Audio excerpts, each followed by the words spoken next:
फिर तो तुम समझ गए होगे, थोड़ी सी भी ढील मैं तुम्हें दूंगा नहीं। कानून सबके लिए बराबर होता है सर। अगर मैंने गुनाह किया है तो सजा का उतना ही हकदार हूं जितना कि कोई आम मुजरिम। विक्रांत को क्यों मारा तुमने? उसे मारने की कोई वजह नहीं थी मेरे पास। अच्छा, तो फिर गोली क्यों चले? पता नहीं, बस चल गई। चल गई? चल गई मतलब ट्रिगर पे उंगली रख के ट्रिगर दबाया था ना तुमने? मैं सिर्फ उसको डरा रहा था। डरा रहे थे, लेकिन तुम वहां करने क्या गए थे? पुलिस उसे कोर्ट ले जा रही थी ना?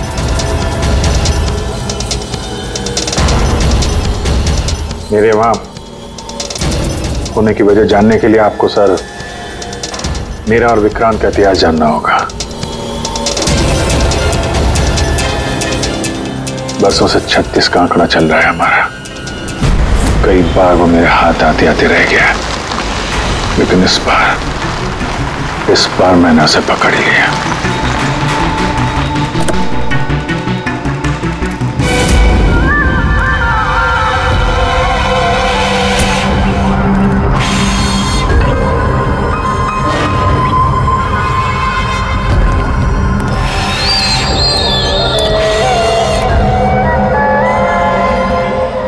माल लाया? जी, आपने जितना बोला था उतना है।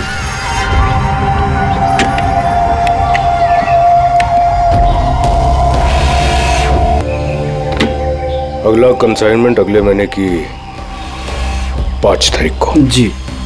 पैसे? गाड़ी में।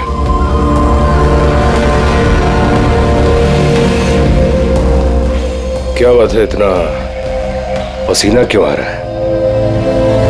पसीना? नहीं तो। जिस स्कूल में तुझे एडमिशन नहीं मिला था ना, उस स्कूल का हेडमास्टर था मैं। क्या छुपा रहा है? नहीं, कुछ भी नहीं। ओह, तो ये बात है। किसने भेजा? सीआईडी को बुलाया तूने? विक्रांत को धोखा देना बहुत महंगा पड़ेगा तुझे।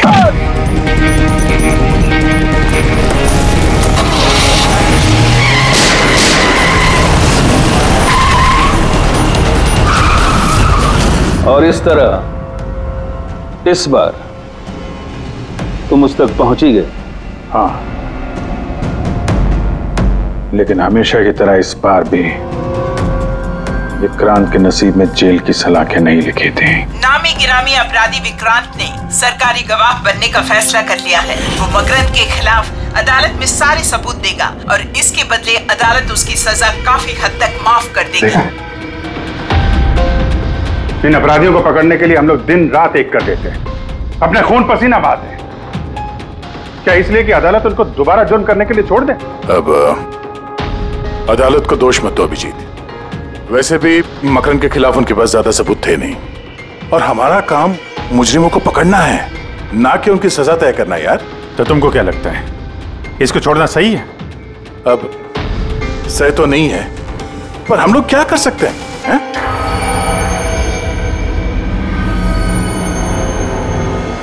कर सकते हैं दया, बहुत कुछ कर सकते हैं। बहुत बड़े बड़े मुजरिम देखे हैं मैंने सर, पर ये विक्रांत कुछ अलग ही था। हर बार कुछ ना कुछ करके बच ही जाता। तो इस बार उसका बच निकलना तुम्हें मंजूर नहीं था, क्यों? यही बात है ना? ठीक समझा। इसलिए जब मुझे पता चला कि इस केस का इंचार्ज मेरा पुराना दोस्त मुरली है, तो विक्रांत से मिलना है मुझे। यार सिर्फ 10 मिनट। अभिजीत, तुम ये जानते हो कि ये मुमकिन नहीं है। This doesn't fit into any kind of a protocol. मैं तुम्हें परमिशन नहीं दे सकता। परमिशन? वो आरती याद है तुम्हें? बीकॉम सेकेंड ईयर की स्टूडेंट, कैसे तड़पा तड़पा के मारा था उसने। किसने परमिशन दी थी उसे ऐसा करने के लिए?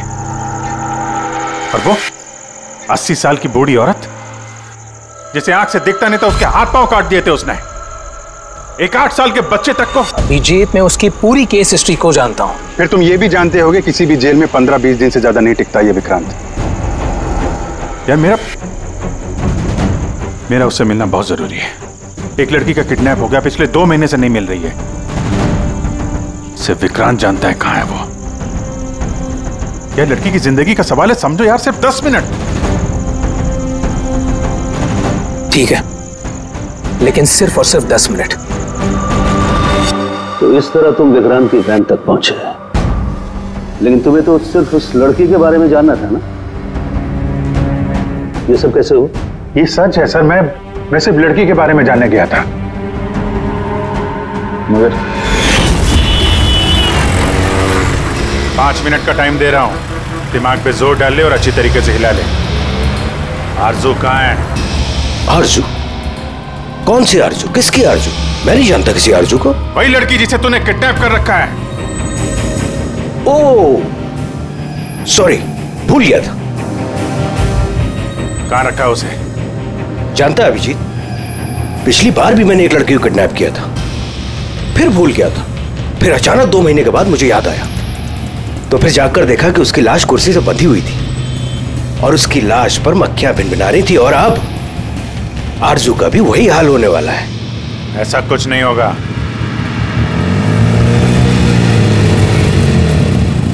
कहां है आरजू? हाँ, याद आया, मेरी जेब में, निकाल ले।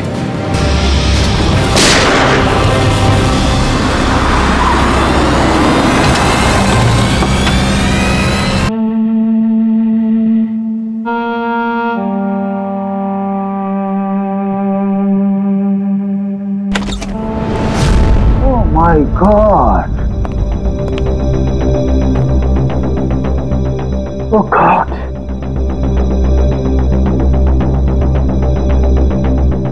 मुझे तुम जैसे जिम्मेदार ऑफिसर से ये उम्मीद नहीं थी मुरली। तुम्हारी निगरानी में ये हो कैसे गया? कैसे? हाउ? गलती मुरली की नहीं, मेरी है। ये सब मेरी वजह से हुआ है।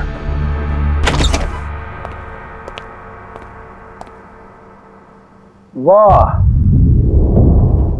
वाह, क्यों एसीपी साहब, बड़ा गर्व हो रहा होगा आपको। तो इतिहास में पहली बार किसी सीआईडी ऑफिसर के हाथों खून हुआ है, और वो भी एक सरकारी गवाह का। चैन साहब, आपको जो कुछ कहना है मुझे कहिए। अपराध मैंने किया है, तुमसे नहीं। एसीपी प्रद्युमन से ही बात करूंगा, क्योंकि अगर सीआईडी की नाक कटती है तो फाइनली सारी जिम्मेदारी प्रद्युमन के कंधे पर ही आती है। इसलिए तुमसे ही बात।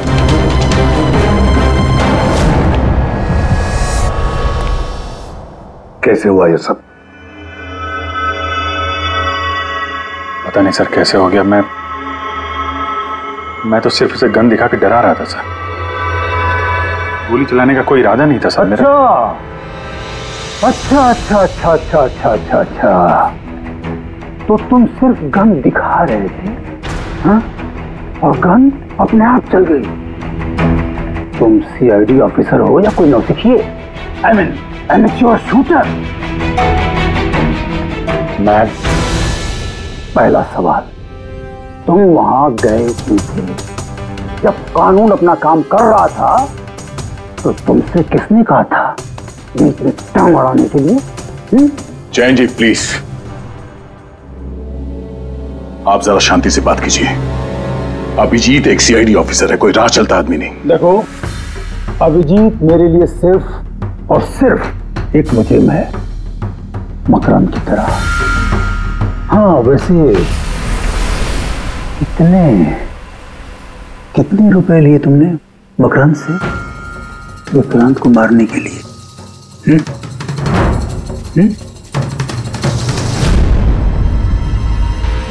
अगर तुम एक वकील ना होते और मैं एक सीआईडी ऑफिसर नहीं होता तो ये सवाल तुम्हें बहुत भारी पड़ता। Oh really? देखो देखो देखो देखो, ऐसे थे प्रद्युमन, इसके तेवर तो देखो, फोन करके बैठा है और मुझ जैसे लॉयर को, सीनियर लॉयर को धमकी दे रहा है। ऐसे चार्जेस लगाऊंगा, ऐसे चार्जेस लगाऊंगा, साफ जन्मों तक जेल में बैठ के सोओगे।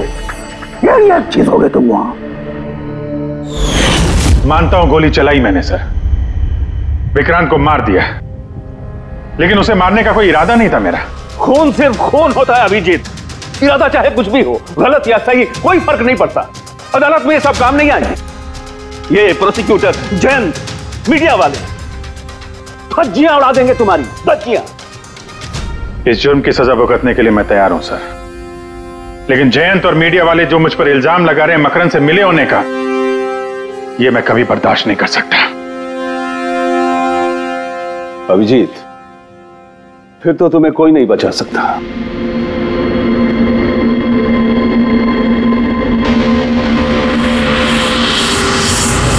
सारे सबूत और गवाह अभिजीत के खिलाफ है। यानी कोई उम्मीद नहीं है सर? कैसे उम्मीद है? अभिजीत ने खुद कन्फेस किया है कि गोली उसी ने चलाई।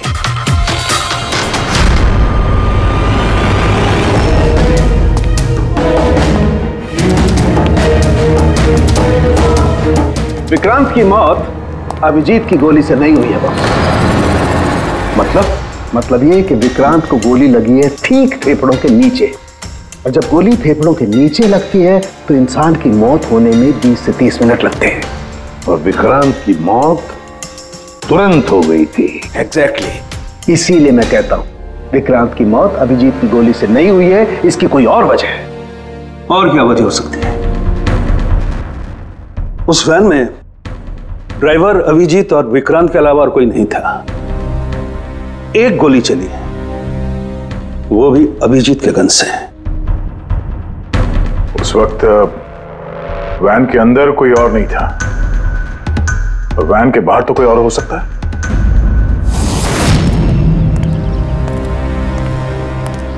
अभिजीत, उस वक्त गाड़ी के बाहर कोई था जिस वक्त गोली चली? नहीं, एक्चुअली पता नहीं, क्योंकि मेरा पूरा ध्यान तो विक्रांत पे था। अभिजीत, ठीक से याद करके बताओ, गोली चलने से पहले क्या हुआ था? कुछ अजीब हुआ था? कुछ भी?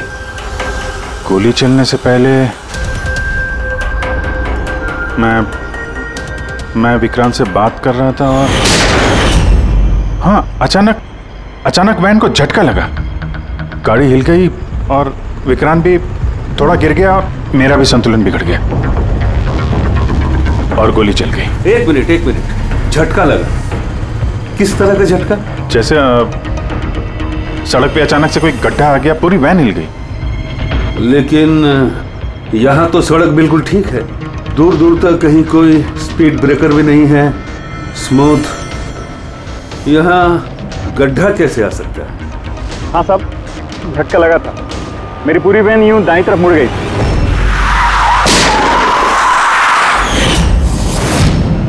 स्टीयरिंग खुद ब खुद घूम गया? हाँ साहब। ये कैसे हो सकता है? साहब, ये तो मुझे भी पता नहीं चला कैसे हो गया। इससे पहले कि मैं वैन को संभाल पाता, पीछे से गोली चलने की आवाज आ गई।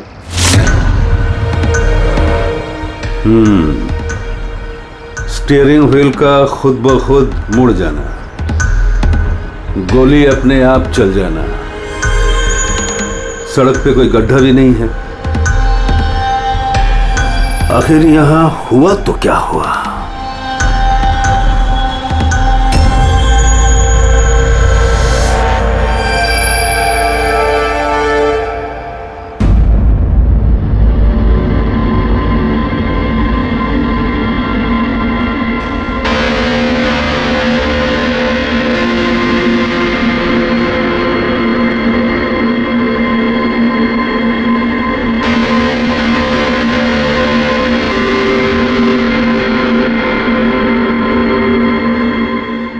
करो। ये देखो, जब ये हादसा हुआ तो ये काली एसयूवी, ये काली गाड़ी उस वैन के बगल में से पास हुई। मतलब सर विक्रांत का खूनी शायद इसी गाड़ी में? हाँ, हो सकता है। सर, ये गाड़ी कहीं रुकी नहीं सर, ये सीधे सीधे चली गई और दूसरी गोली की आवाज भी नहीं आई। और एक बात नोटिस की तुम लोगों ने, 11:17 पर वो काली गाड़ी पास हुई वैन के बगल से, और एग्जैक्टली 11:17 पर विक्रांत की घड़ी भी बंद हो गई। हाँ सर, अभिजीत की घड़ी भी 11:17 को ही बंद हुई थी। हाँ, ये दोनों घड़ियों का एक साथ बंद होना और इस कार का ठीक 11:17 पे वहां से गुजरना, ये संजोग नहीं हो सकता। बिल्कुल सर, बिल्कुल सही कहा आपने, ये कोई संयोग हो ही नहीं सकता। जरूर कोई ना कोई राज छुपा है उस काले रंग की एसयूवी में, जो अभिजीत की बेगुनाही साबित करेगा। तो यहाँ इस फुटेज में इस गाड़ी का नंबर तो दिख नहीं रहा है। इस जगह से 5 किलोमीटर दूर सर टोल नाका है, वहां के सीसीटीवी फुटेज से शायद इस कार की डिटेल मिल जाए। हाँ।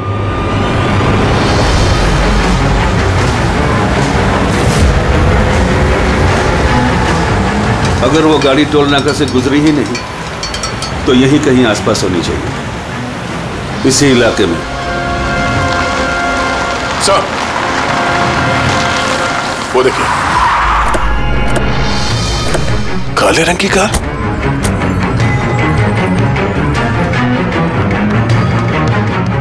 Oh no. फ्रेडी, जरा आगे चेक करो।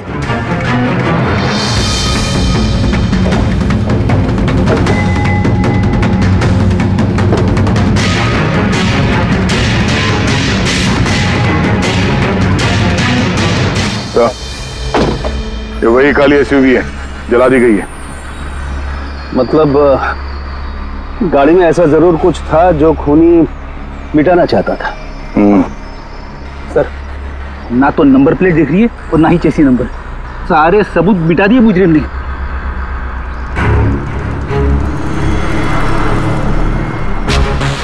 ओह, फिर एक काम करो, जरा आसपास पूछताछ करो, देखो किसी ने यहाँ पे कुछ देखा है क्या। अरे सुनो, ये जली हुई गाड़ी के बारे में कुछ बता सकते हो क्या? जी नहीं। तो हाँ? ये देखिए, सीट के नीचे ये डिवाइस पड़ा था। Electric device. हाँ सर, उनके क्या डिवाइस है, कुछ पता चला? हाँ बॉस, पता तो चल गया है, लेकिन इसे अच्छी तरह से समझाने के लिए मुझे एक डेमो देना पड़ेगा आप लोगों को। मान लीजिए कि ये विक्रांत है और हम इसे मारना चाहते हैं, लेकिन हम इसके करीब नहीं जा सकते हैं, तो फिर इसे कैसे मारा जाए? कैसे? डॉक्टर सारुंखी, हमें पता होता तो आपके पास क्यों आते? प्लीज आगे बताइए। हाँ, बताता हूं।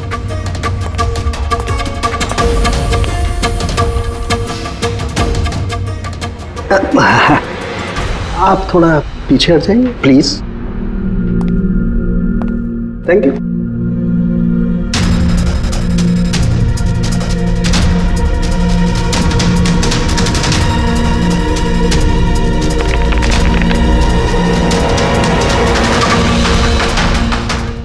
देखा आपने बॉस, बिना नजदीक जाए इसे ऐसे मारा जा सकता है। ये आपने किया कैसे सर? क्योंकि जैसे ही हमें इस डिवाइस के बारे में पता चला, हमने विक्रांत के पुराने मेडिकल रिपोर्ट्स मंगवाए जेल में से। ये स्कैन 2 महीने पुराना है और ये वाला स्कैन ये हमने कल रात को लिया, उसके मरने के बाद।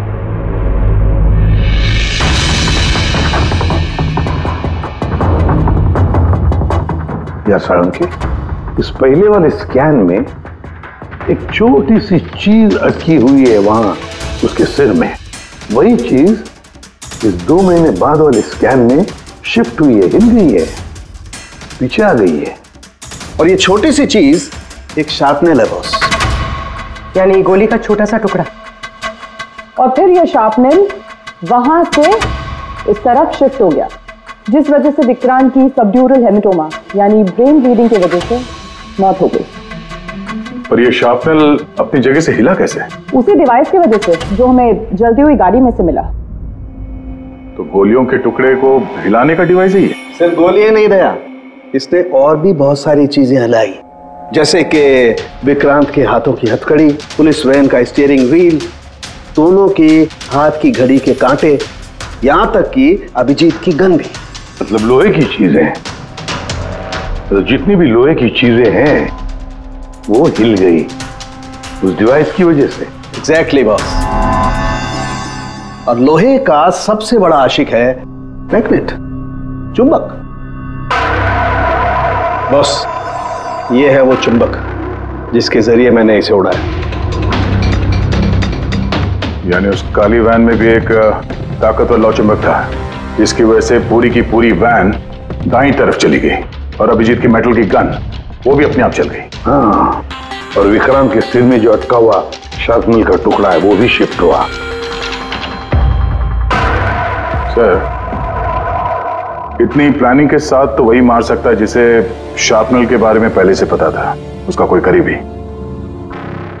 मकरंद। मकरंद मतलब अभिजीत सर बेगुनाह?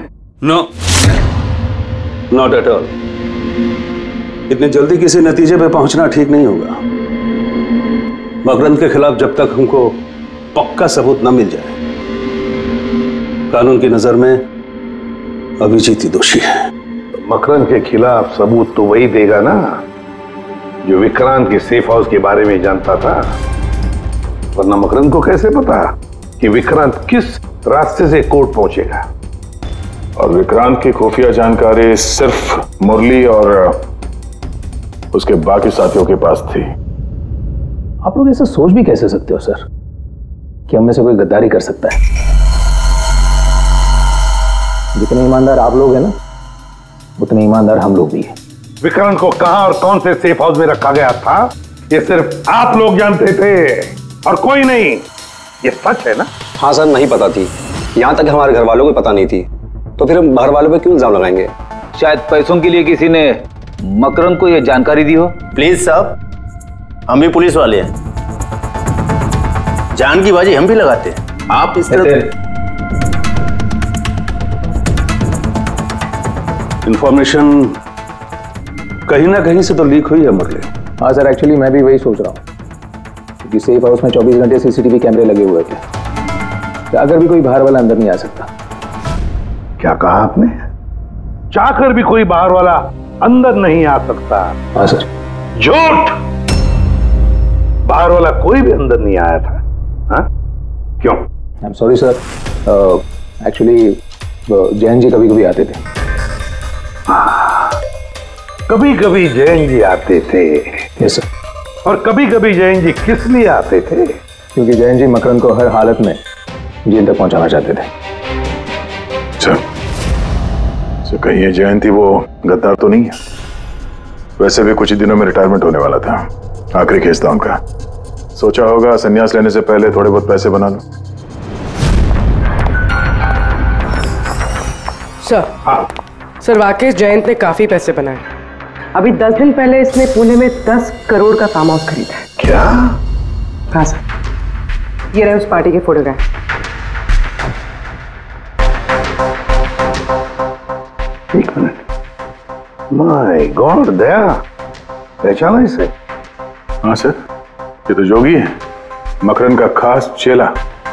जोगी मकरंद का खास चेला, और वो भी जयंत की पार्टी में।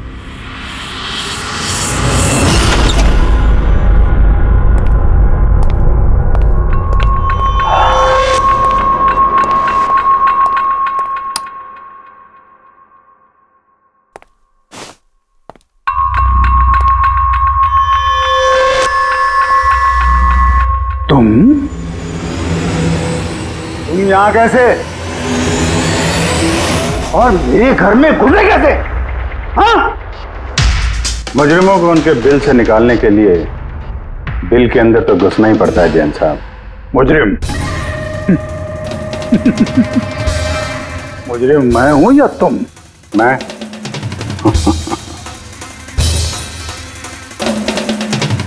लेकिन ये तस्वीर ये कुछ और ही कहानी कह रही है।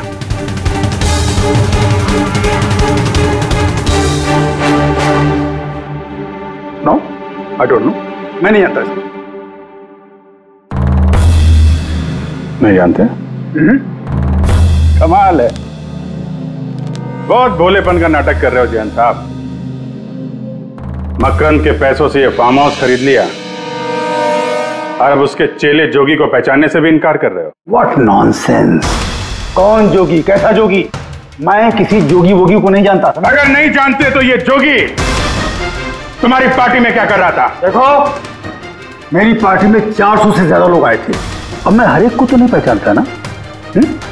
और रहा सवाल मेरे फार्म हाउस का, तो मेरी जिंदगी भर की खून पसीने की कमाई है, समझे? मकरंद की बात कर रहे हो ना तुम? वो देखो, उस केस में उसके खिलाफ सारे सबूत मौजूद हैं। विक्रांत ने मरने से पहले मुझे सारे सबूत सौंप दिए थे। मकरंद को तो मैं फांसी पर लटकाऊंगा और साथ में तुम्हें भी। लाइट हो क्या हुआ? स्विच तो ऑन है। हुआ क्या लाइट को?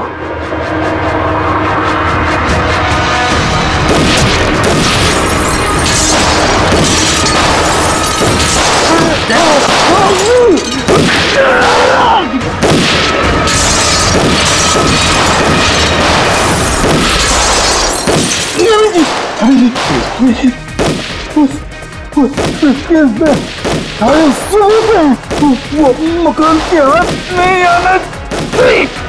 जयंत जी,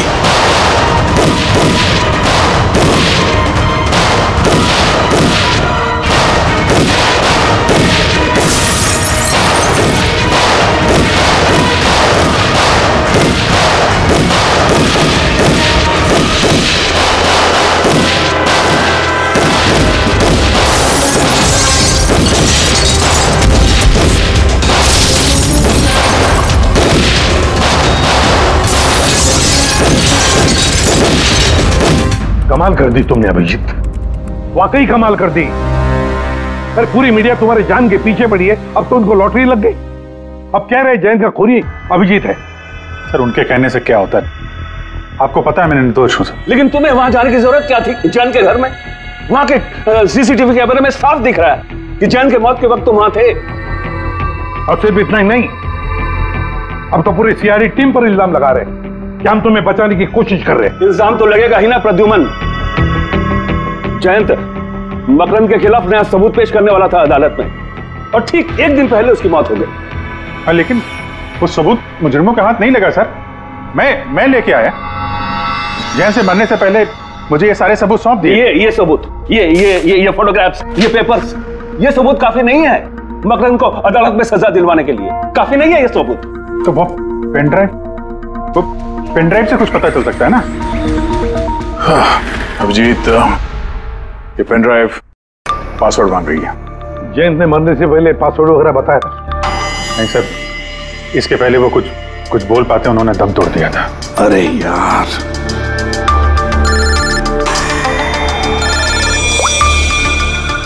हेलो, हाँ पूर्वी।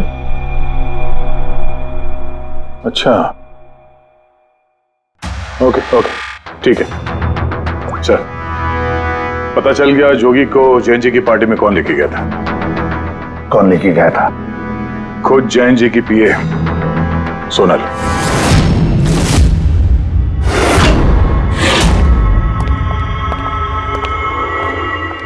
सर ये सब?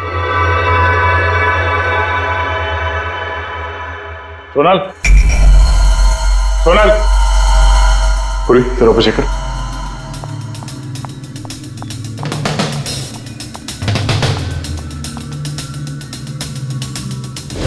सोनल,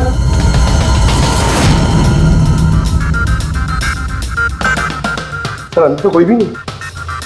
सर कोई नहीं होगा। सर तो सोनल गई कहाँ?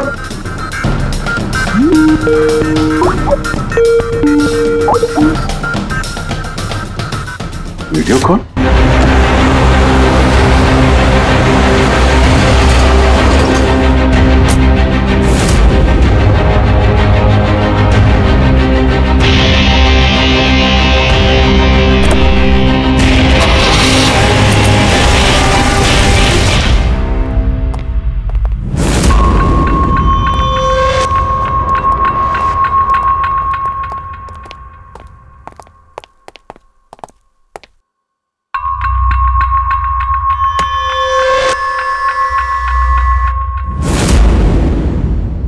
Welcome welcome Abhijit.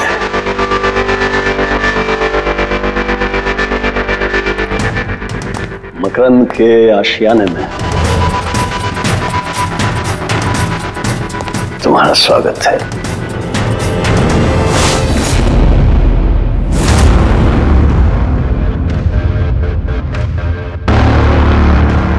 सबूत इधर है बॉस।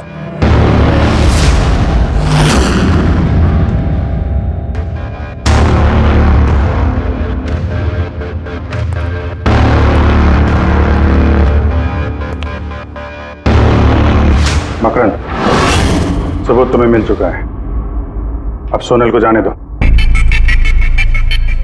यस। वैसे भी वो कहते हैं ना कि मरने वाले की अंतिम इच्छा अधूरी नहीं रहनी चाहिए। सोनल को बुलाओ।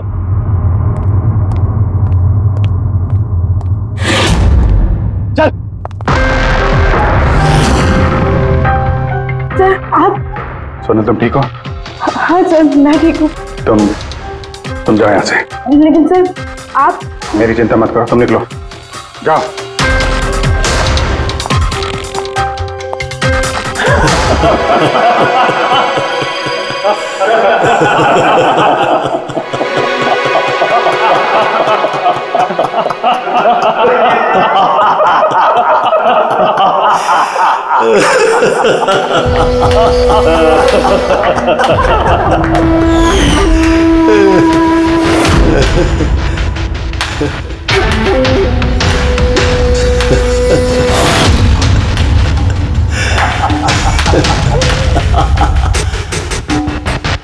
सोनल, तुम भी मानते हो ना मेरे दिमाग को? तुम सीआईडी वालों को भी मैंने चकमा दे दिया।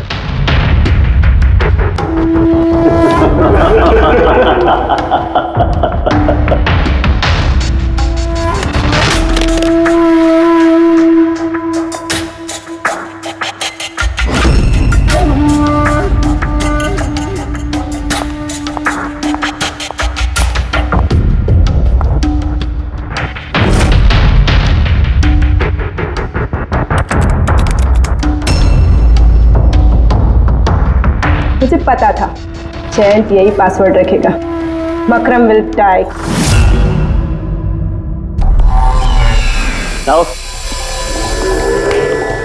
Stop conversation, start the operation.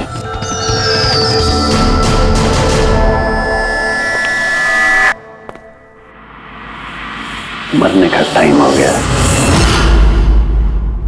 Time हो गया? नहीं तो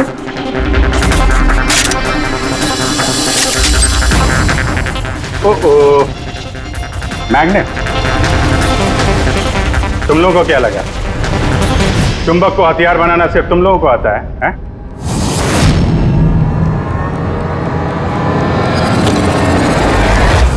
इस ब्रीफकेस में वैसा ही चुंबक है जैसा तुम लोगों ने उस गाड़ी में लगाया था विक्रांत को मारने के लिए।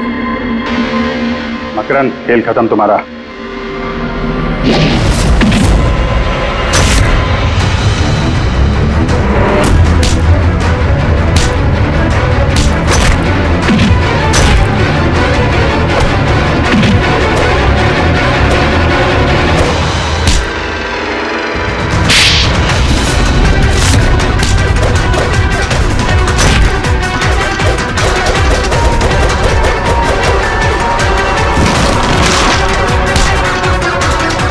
पैसों के लिए अपने बॉस को धोखा दिया? हाँ?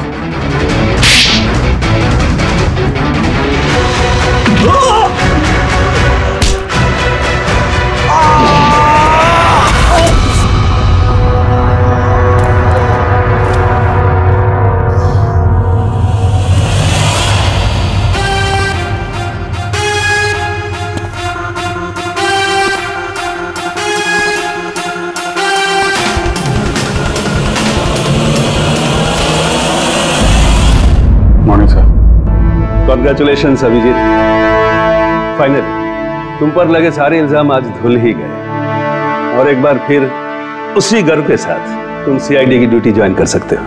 Thank you sir. हमने आरजू को बचा लिया सर। मकरन के साथियों को पता था कि विक्रांत ने उन्हें कहां कैद करके रखा था, बस जयंत जी का सपना पूरा नहीं हो पाया मकरन को जेल भेजने का। चलो जो भी है, all is well that ends well.